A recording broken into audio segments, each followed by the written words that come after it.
का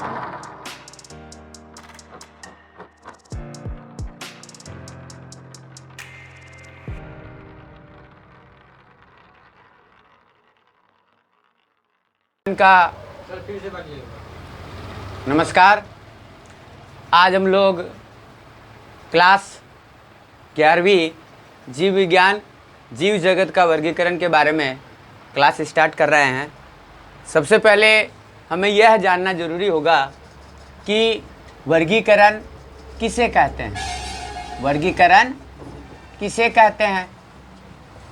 तो हम लोग जानते हैं कि हमारी इस पृथ्वी पर ही जीवन है, और पृथ्वी पर जीवन क्यों है इसके बारे में अलग अलग वैज्ञानिकों ने समय समय पर अलग अलग तरीके का खोज किया।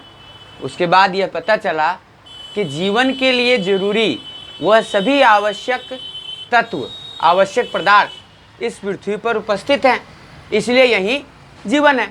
पृथ्वी के अलावा किसी और ग्रह पर जीवन नहीं है। क्यों नहीं है?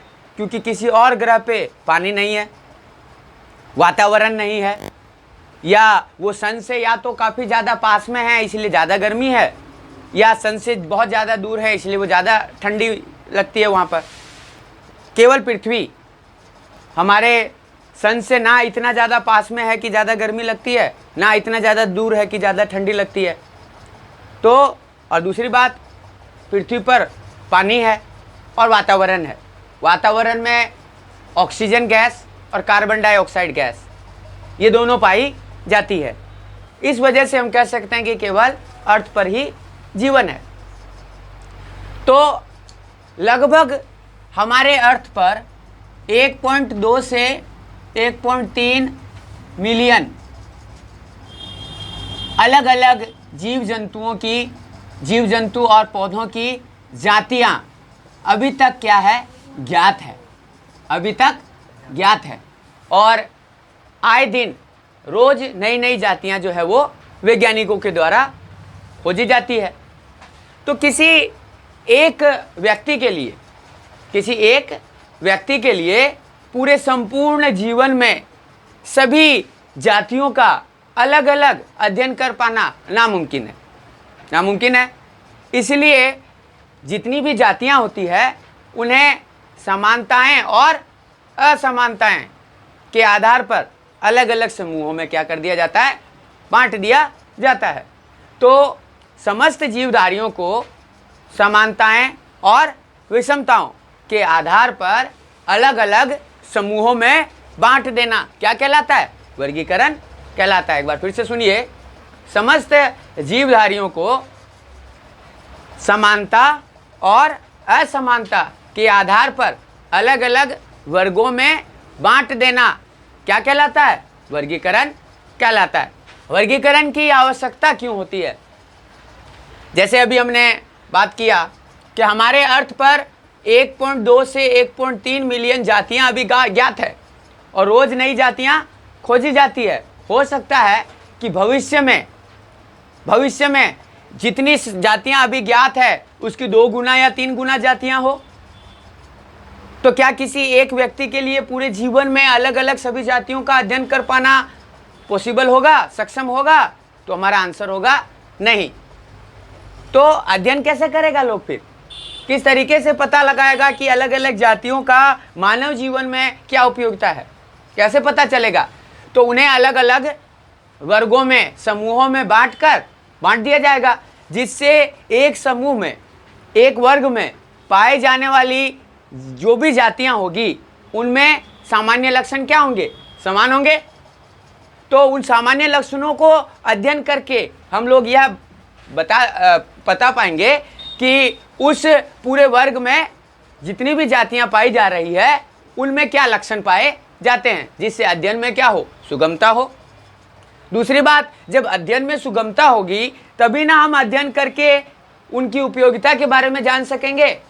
तो अध्ययन और उपयोगिता, किसी जाति का हम किस तरीके से अध्ययन करें और उसकी मानव जीवन में क्या उपयोगिता है, ये निर्धारण करने के लिए वर्गीकरण क्या है? बहुत आवश्यक होता है। तो वर्गीकरण किसे कहते हैं आप समझ गए। वर्गीकरण की क्या आवश्यकता होती है ये आप समझ गए। सबसे पहले हमें यह जानना पड़ेगा कि जीव विविधता किसे कहते हैं। जीव विविधता, बायोडायवर्सिटी। तो हमारे पृथ्वी पर बहुत सारे अलग अलग तरह के पादप, अलग अलग तरह के जंतु और अलग अलग तरह के सूक्ष्म जीव पाए जाते हैं, जो बहुत लक्षणों में अलग अलग होते हैं। कुछ पादप की जातियों की कुछ सामान्य लक्षण एक जैसे होते हैं। जिन पादप की जातियों का कुछ सामान्य लक्षण एक जैसे होते हैं, उन्हें वंश में रखा जाता है। क्या कहा मैंने? कुछ पादप या कुछ जंतु या कुछ सूक्ष्म जीवियों की कुछ जातियों का सामान्य लक्षण कैसा होता है? एक जैसा होता है, जिन्हें हम लोग एक वंश में रखते हैं।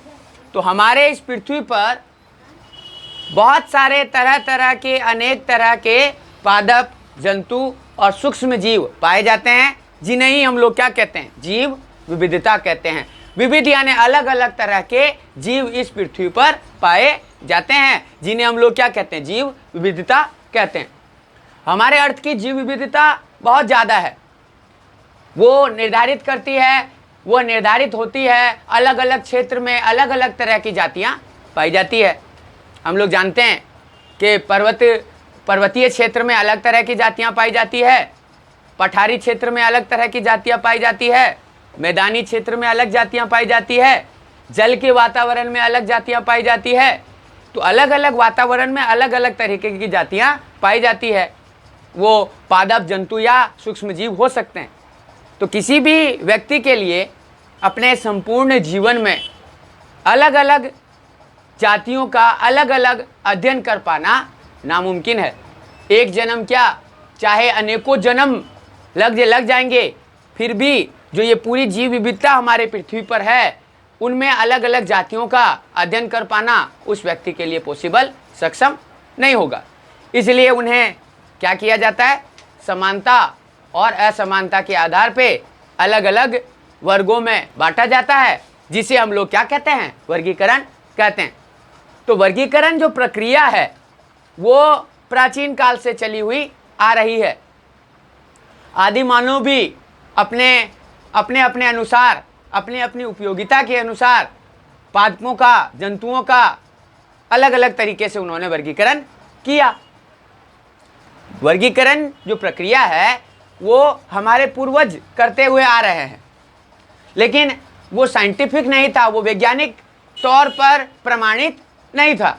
वो अपने उपयोगिता के आधार पर वर्गीकरण करते हैं। आज भी हम लोग हमारे घर पर अलग अलग तरीके से चीज़ों को बांट देते हैं। जैसे आज हम लोग देखते हैं कि जैसे ही हम लोग बोलते हैं खाद्य तेल, तो खाद्य तेल बोलते ही हमारे दिमाग में आ जाता है सरसों का तेल, मूंगफली का तेल, ये सब दिमाग में आते हैं। इसी तरीके से अगर हम बोलेंगे खाद्यान्न, खाए जाने वाले चीज़ें, तो उनमें हमारे दिमाग में आ जाता है गेहूँ, चावल, ज्वार, मक्का, ये सभी चीज़ें आ जाती है। अगर हम लोग बोलें दालें, तो हमारे दिमाग में मूंग, मसूर, चना, अरहर, ये सभी चीज़ें आ जाती है। तो अभी भी हम अलग अलग तरीके से क्या करते हैं? वर्गीकरण करते हैं। लेकिन बायोलॉजी में, जीव विज्ञान में वर्गीकरण जो होता है, वह ऐसा होना चाहिए जो कि विश्वव्यापी हो, सर्वव्यापी हो। सर्वव्यापी का मतलब उसे सभी जगह माना जा सके, उसे सभी जगह स्वीकारा जा सके। तो वर्गीकरण के जो मानक होते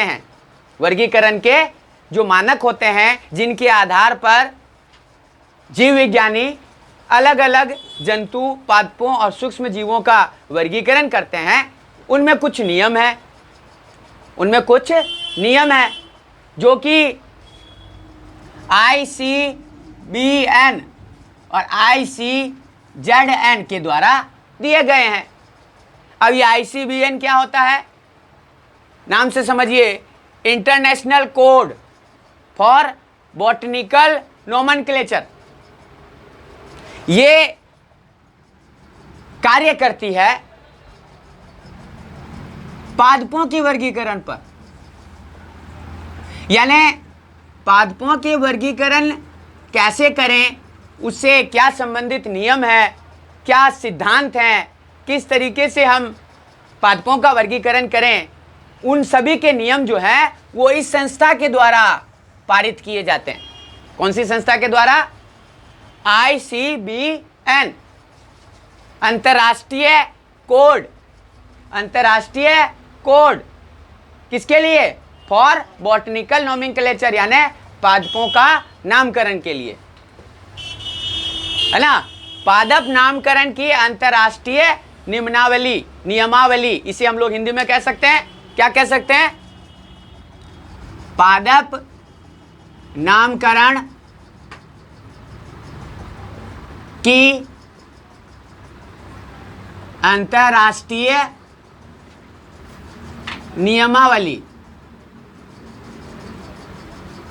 और इसे हम लोग कह सकते हैं जंतु नामकरण की अंतर्राष्ट्रीय नियमावली।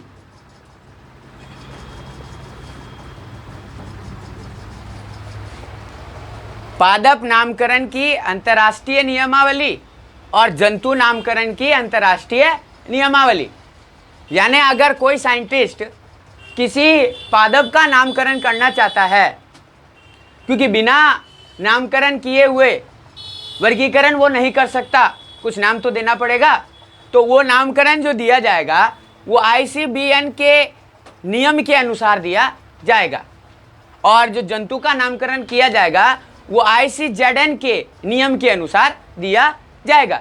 यानी पादप नामकरण की अंतर्राष्ट्रीय नियमावली सभी पादप के नामकरण से संबंधित है, जबकि जंतु नामकरण की अंतर्राष्ट्रीय नियमावली जंतुओं के नामकरण से संबंधित है।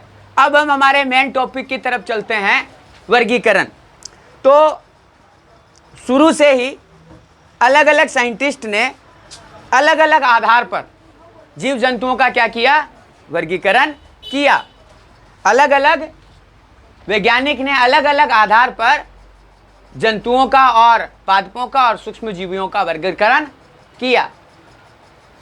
पहले सभी जीवधारियों का वर्गीकरण करने का प्रयास हमारे वैज्ञानिक, जिनका नाम है अरस्तु, के द्वारा किया गया। अरस्तु के द्वारा सबसे पहले वर्गीकरण किया गया पादपों और जंतुओं का। चूंकि उस समय सूक्ष्मजीवी को कोई नहीं जानता था, इसलिए उसे वर्गीकरण प्रणाली से दूर रखा गया। तो उन्होंने, अरस्तु ने क्या किया? समस्त पादपों को ऊंचाई के आधार पे, ऊंचाई या कहें लंबाई, ऊंचाई या लंबाई के आधार पे 3 भागों में बांटा। कौन कौन से 3 भाग? वृक्ष, जिसे हम लोग ट्री कहते हैं, दूसरा झाड़ी, जिसे हम लोग सर्ब कहते हैं, और तीसरा शाक, जिसे हम लोग हर्ब कहते हैं। तो हम लोग जानते हैं ये हर्ब जो है वो 1 वर्षीय पादप होते हैं, 1 वर्षीय या द्विवर्षीय, 1 वर्षीय या द्विवर्षीय। 1 वर्षीय पादप किसे कहते हैं? सबसे पहले हमें यह जानना होगा। 1 वर्षीय पादप उसे कहेंगे कि जिनका जीवन काल 1 वर्ष के भीतर सीमित हो जाए, जैसे गेहूं, व्हीट, राइस, चावल। ये 1 ही साल के अंदर इनके बीज से नया पादप बन जाता है, और उनके नए पादप पर फूल आ जाते हैं, और फूल से फिर से बीज बन जाता है। तो पूरी प्रक्रिया जन्म से मृत्यु तक, जन्म से प्राकृतिक मृत्यु तक का जो काल होता है उसे हम लोग क्या कहते हैं? जीवन काल कहते हैं। जन्म से प्राकृतिक मृत्यु तक का काल जो होता है उसे हम लोग क्या कहते हैं? जीवन काल कहते हैं। तो ऐसे पौधे, ऐसे पादप जिनका जीवन काल 1 वर्ष या 2 वर्ष हो, उन्हें हम लोग शाक कहते हैं, और इनकी लंबाई जो होती है वो बहुत छोटी होती है। और झाड़ियों का जीवन काल कुछ वर्ष तक होता है, कुछ वर्षों तक झाड़ियों का जीवन काल होता है, और सबसे ज़्यादा जीवन काल किसका होता है? वृक्ष का, जो काफ़ी वर्षों तक जीते हैं। कुछ कुछ वृक्ष तो कई दशकों तक जीते हैं, कई शतकों तक जीते हैं, मतलब कई दशकों या कई शतकों तक कुछ कुछ वृक्ष जो है वो जीते हैं। और अरस्तु ने सभी जंतुओं का वर्गीकरण में उन्होंने क्या किया? समस्त जंतुओं को दो भागों में बांटा। पहला, वे जंतु जिनमें लाल खून पाया जाए, वे जंतु जिनमें लाल खून पाया जाए, और दूसरा, वे जंतु जिनमें लाल खून ना पाया जाए, नहीं पाया जाए। लेकिन ये वर्गीकरण की सबसे प्राचीन पद्धति होने के कारण बहुत सारी जीवधारियों का वर्गीकरण कर पाने में असमर्थ रही। साथ ही साथ ऐसे इस वर्गीकरण में ऐसे पौधे या ऐसे जंतु जो आपस में बहुत ज़्यादा अलग अलग थे, वो एक साथ आ गए, और जो ज़्यादा मतलब एक साथ रहने चाहिए थे वो दूर दूर हो गए। इसलिए यह पद्धति जो है वो समय के साथ फिर इसे लोग मानना बंद कर दिया। उसके बाद जो दूसरा पद्धति जो यूज करी गई वर्गीकरण के लिए, उसे दिया गया था हमारे नामकरण के जनक केरोलस लिनियस के द्वारा। केरोलस लिनियस, क्वेश्चन आता है, केरोलस लिनियस को नामकरण का पितामह कहा जाता है, क्योंकि इन्होंने द्विनाम पद्धति दिया था। द्विनाम पद्धति के बारे में हम लोगों ने पहले ही पढ़ लिया है कि द्विनाम पद्धति में किसी भी जंतु या पादप का वैज्ञानिक नाम दिया जाता है, जिसमें दो पद होते हैं। बहरहाल ये सब बात हम जब नामकरण पढ़ेंगे तब एक बार फिर से पढ़ेंगे। फिलहाल केरोलस लिनियस ने क्या किया? केरोलस लिनियस ने क्या किया कि समस्त जीवधारियों को दो जगत में बांट दिया। इसलिए इसे द्विजगत वर्गीकरण प्रणाली भी कहा जाता है। द्विजगत वर्गीकरण प्रणाली, द्विजगत वर्गीकरण प्रणाली। उन्होंने समस्त जीवधारियों को दो जगत में बांटा। पहला पादप जगत और दूसरा जंतु जगत। पहला पादप जगत और दूसरा जंतु जगत। और सभी पादपों को उन्होंने पादप जगत में रखा और सभी जंतुओं को उन्होंने जंतु जगत में रखा। लेकिन इस वर्गीकरण की कमी हो गई, कुछ कमी। क्या कमी हो गई कि कुछ ऐसे जीव हैं जिनका लक्षण ना तो पादप जगत से मिलते हैं ना ही जंतु जगत से मिलते हैं, तो उन्हें किस जगत में रखा जाए? ये एक लिनियस के मतलब वर्गीकरण प्रणाली की एक कमी थी। क्योंकि लिनियस ने क्या किया कि जितना भी पेड़ पौधे और जीव जंतु जो थे उन्हें केवल दो जगत में बांटे, पादप जगत और जंतु जगत। तो कमी क्या हुई कि कुछ ऐसे जीव और कुछ ऐसे पादप होते हैं जिनका लक्षण ना तो पादप जगत से मिलता जुलता है और ना ही जंतु जगत से मिलता जुलता है। तो ये परेशानी हो गई कि उन्हें किस जगत में रखा जाए। तो यह वर्गीकरण प्रणाली भी जो है वो पूरी तरीके से सक्षम नहीं हो पाई जीवधारियों का वर्गीकरण करने के लिए। के बाद विटकर नाम के वैज्ञानिक ने जितने भी जीवधारी थे उसे 5 जगतों में बांटा। उन 5 जगतों के नाम क्या क्या रखे? पहला मोनेरा,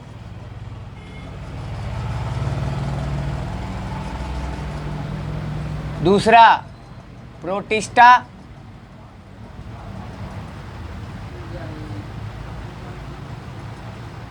तीसरा कवक या फंजाई, चौथा प्लांटी,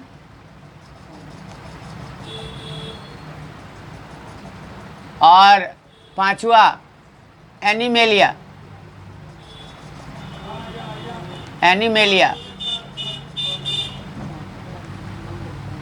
R.H. विटकर ने जो समस्त जीवधारियों को इन 5 जगत में बांटा, तो उनके वर्गीकरण का आधार क्या था?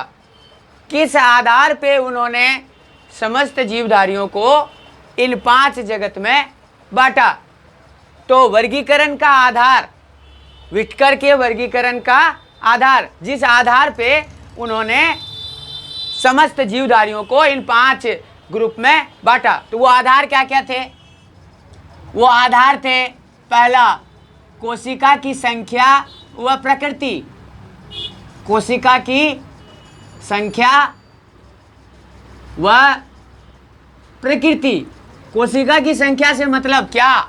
जीवधारी एक कोशिका से बने हुए हैं, जिन्हें हम लोग एक कोशिकीय जीव कहते हैं, या जीवधारी एक से ज़्यादा अनेक कोशिकाओं से मिलकर बने हुए हैं, जिन्हें हम बहुकोशिकीय कहते हैं। और कोशिका की प्रकृति, कोशिका की प्रकृति, कोशिका की संख्या में एक कोशिकीय और बहुकोशिकीय, 2 तरह के जीव होते हैं।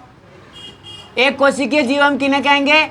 जिनका शरीर एक कोशिका से मिलकर बना है, जैसे अमीबा, पैरामीशियम, यूग्लिना, बैक्टीरिया, और ऐसे जीव जिनका शरीर अनेक कोशिकाओं से मिलकर बना है, बहुकोशिकीय, जैसे कि हम लोग। कोशिका की प्रकृति भी 2 तरह की होती है। कोशिका की प्रकृति भी 2 तरह की होती है। क्या वो प्रोकैरियोटिक तरीके की कोशिका है या वो यूकैरियोटिक तरीके की कोशिका है? तो आप लोगों ने प्रोकैरियोटिक और यूकैरियोटिक तरीके की कोशिकाओं का अध्ययन, अंतर, प्रोकैरियोटिक कोशिकाएं क्या होती है, यूकैरियोटिक कोशिकाएं क्या होती है, निचली क्लासों में अच्छे से पढ़ा होगा। बहरहाल यहाँ पर जनरल ये याद रखिए कि प्रोकैरियोटिक कोशिका जो है वो आदिम कोशिका होती है, पुरानी कोशिका होती है, जिनके अंदर केंद्रक और अन्य कोशिकांग जैसे माइटोकॉन्ड्रिया, अंतःपरदवी जालिका, गोल्जी बॉडी, रिक्तिका, लाइसोसोम इत्यादि नहीं पाए जाते हैं। इनके अंदर जो आनुवांशिक पदार्थ, जिसे हम लोग डीएनए कहते हैं, वो आनुवांशिक पदार्थ प्रोकैरियोटिक कोशिकाओं में सीधे ही कोशिका द्रव्य में बाल के समान, हेयर, बालों के समान गुच्छे में कोशिका द्रव्य में ही बिखरे हुए रहते हैं। कोई केंद्रक नाम की संरचना प्रोकैरियोटिक कोशिकाओं में नहीं पाई जाती है, इसलिए इन्हें हम लोग कहते हैं आदिम तरीके की कोशिका। प्रो यानी प्रिमिटिव, आदिम, कैरियोटिक मतलब सेल, न्यूक्लियस, यानी इनमें केंद्रक नहीं पाया जाता है, केंद्रक नहीं पाया जाता है। इस वजह से आनुवांशिकी पदार्थ जो है वो डायरेक्ट कोशिका द्रव्य में बिखरे हुए रहते हैं। साथ ही साथ इनमें दूसरे कोशिकांग जैसे माइटोकॉन्ड्रिया, अंतःपरदवी जालिका, गोल्जी बॉडी, लाइसोसोम इत्यादि नहीं पाए जाते हैं। इनके विपरीत यूकैरियोटिक कोशिका को आधुनिक कोशिका कहते हैं, क्योंकि इनके अंदर केंद्रक पाया जाता है और केंद्रक के अंदर आनुवांशिकी पदार्थ गुणसूत्र के रूप में पाए जाते हैं। साथ ही साथ इनमें सभी कोशिकांग जैसे कि माइटोकॉन्ड्रिया, गोल्जी बॉडी, अंतःपरदवी जालिका, रिक्तिका, लाइसोसोम इत्यादि पाए जाते हैं। तो पहला आधार जो विटकर ने यूज किया अपनी वर्गीकरण प्रणाली को करने के लिए, वर्गीकरण करने के लिए, कोशिका की संख्या व प्रकृति। दूसरा जो उनका आधार था वो आधार था कोशिका भित्ति। कोशिका भित्ति, कोशिका भित्ति किसे कहते हैं? सबसे पहले तो कोशिका के सबसे बाहर का आवरण, सबसे बाह्य आवरण जो कोशिका झिल्ली के बाहर भी पाई जाती है और जो प्राय मृत होती है, उस आवरण को हम लोग क्या कहते हैं? कोशिका भित्ति कहते हैं। तो विटकर ने कोशिका भित्ति को भी आधार बनाया। क्या कोशिका भित्ति किसी जीवधारी में पाई जा रही है? अगर किसी जीवधारी में पाई जा रही है तो वो किस संगठन से बनी हुई है, किन रासायनिक पदार्थों से बनी हुई है ना? वो उन्होंने कोशिका भित्ति को भी आधार बनाया। तीसरा जो उन्होंने आधार लिया, पोषण की विधि। पोषण की विधि, क्या जीवधारी अपना भोजन स्वयं बनाते हैं? क्या जीवधारी अपना भोजन स्वयं बनाते हैं? तो जो जीवधारी अपना भोजन स्वयं बनाते हैं उस पोषण की विधि को क्या कहते हैं? स्वपोषण। क्या जीवधारी स्वपोषण करता है या विषम पोषण करता है या विषम पोषण करता है? अगर कोई जीवधारी स्वपोषण अगर कर रहा है, कोई जीवधारी स्वपोषण अगर कर रहा है तो स्वपोषण भी दो तरह का होता है। क्या वो सूर्य के प्रकाश से अपना भोजन का निर्माण स्वयं कर रहा है? क्या वो प्रकाश संश्लेषी स्वपोषण है, प्रकाश संश्लेषी है, या रसायन संश्लेषी है, किसी रसायन को यूज करके अपना भोजन बना रहा है, या सूर्य के प्रकाश को उपयोग में लेकर अपना भोजन बना रहा है? अगर कोई जीवधारी विषम पोषण है, विषम पोषण करता है, तो क्या वो मृतोपजीवी है?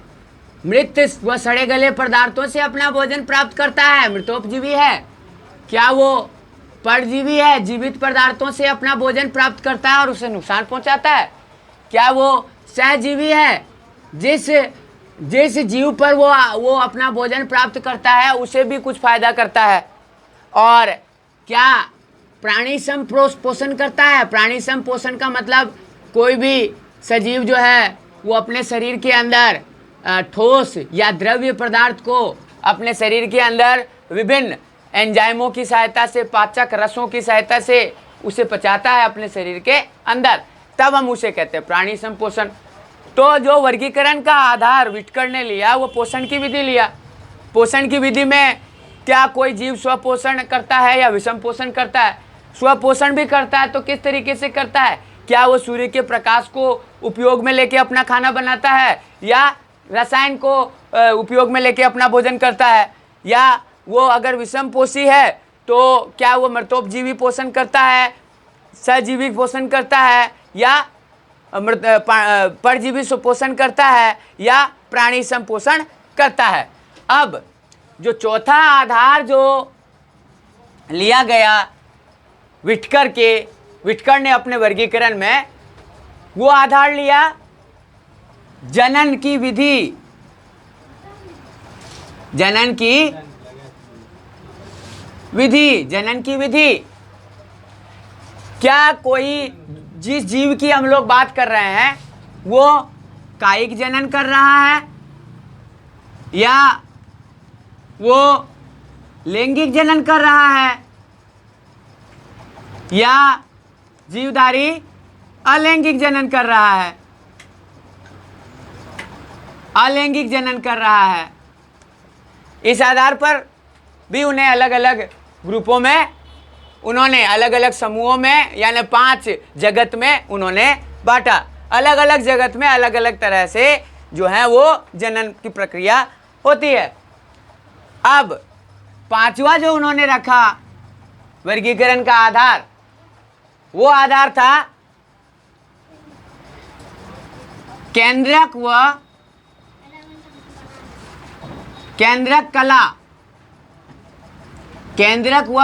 कला की उपस्थिति या अनुपस्थिति। क्या जिस जीवधारी को उन्होंने इन 5 जगत में से जिस जगत में रखा उसमें केंद्रक कला पाया जाता है या नहीं पाया जाता है? इस आधार पे भी उन्होंने वर्गीकरण किया। और छठा जो उन्होंने आधार लिया, थैलस का प्रकार या पादप या जंतुओं की कोशिका संरचना। क्या जिस जीव को उन्होंने अलग अलग जगत में बांटा उनका मुख्य पादप या मुख्य जो बॉडी है, मुख्य काय, वो थैलस रूप का है, थैलस किसे कहते हैं? ऐसा ऐसा काय, ऐसा बॉडी, काय यानी बॉडी, है ना, ऐसा काय जिसे हम जड़, तना या पत्ती में विभेदित नहीं कर पाए। हम जिसे देखने के बाद ये नहीं बता सकें कि इसका जड़ कहाँ है, इसका पत्ती कहाँ है ना, इसका तना कहाँ है, तो उसे हम लोग कहते हैं थैलस प्रकार का काय, बॉडी। और जंतुओं में कोशिकीय संरचना कैसी है? क्या वो एक कोशिकीय हैं तो उनका शरीर एक कोशिका से मिलकर बना होगा? क्या वो बहुकोशिकीय हैं? बहुकोशिकीय हैं तो उनमें शारीरिक संगठन उत्तक प्रकार का है, अंग प्रकार का है, या अंग तंत्र प्रकार का है। जैसे अगर हम ह्यूमन बीइंग की बात करें, हम लोगों हमारी बात करें, तो हमारे बॉडी का जो संरचनात्मक जो इकाई है वो कोशिका है, और हमारे में जो है वो अंग तंत्र प्रकार का शरीर संगठन पाया जाता है। यानी अंग तंत्र हम उसे कहते हैं जब दो या दो से ज़्यादा अंग आपस में मिलकर किसी काम को करते हैं, किसी एक ही काम को करते हैं, तब उसे हम लोग अंग तंत्र कहते हैं। हमारे शरीर के अंदर 7 अंग तंत्र पाए जाते हैं जो अलग अलग 7 कामों के लिए जिम्मेदार होते हैं। तो विटकर ने जितना जीवधारी था उनको 5 जगत में बांटा। उनका वर्गीकरण का आधार था कोशिका की संख्या और प्रकृति, कोशिका भित्ति की उपस्थिति व बनावट, पोषण की विधि, जनन की विधि, केंद्रक व केंद्रक कला की उपस्थिति, या थैलस का प्रकार, या पादप या जंतुओं की कोशिकीय संरचना। इस आधार पर विटकर ने इन्हें समस्त जीवधारियों को 5 जगत में बांटा। फिर भी उनके वर्गीकरण में कुछ कमियां रही। उनके वर्गीकरण की क्या कमियां रही? पहली कमी रही विटकर के वर्गीकरण में कि उन्होंने कवक व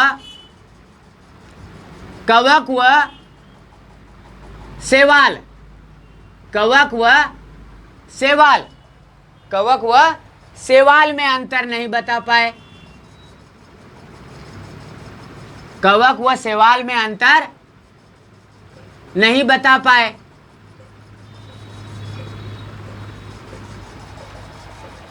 दूसरा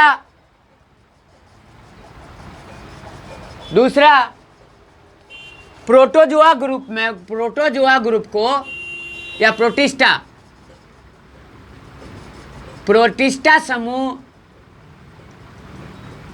प्रोटिस्टा समूह में अनेक एक कोशिकीय जीवों को रखा गया जिनमें कुछ लक्षण पादप जगत से व कुछ लक्षण जंतु जगत से मिलते जुलते थे।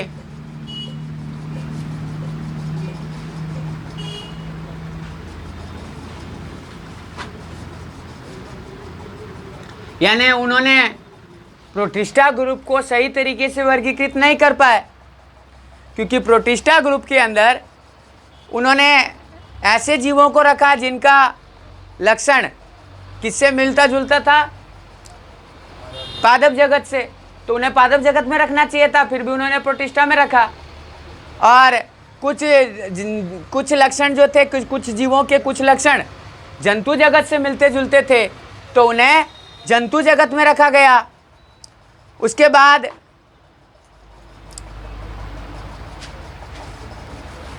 एक कोशिकीय व बहुकोशिकीयों में सही से अंतर वो नहीं कर पाए। एक कोशिकीय व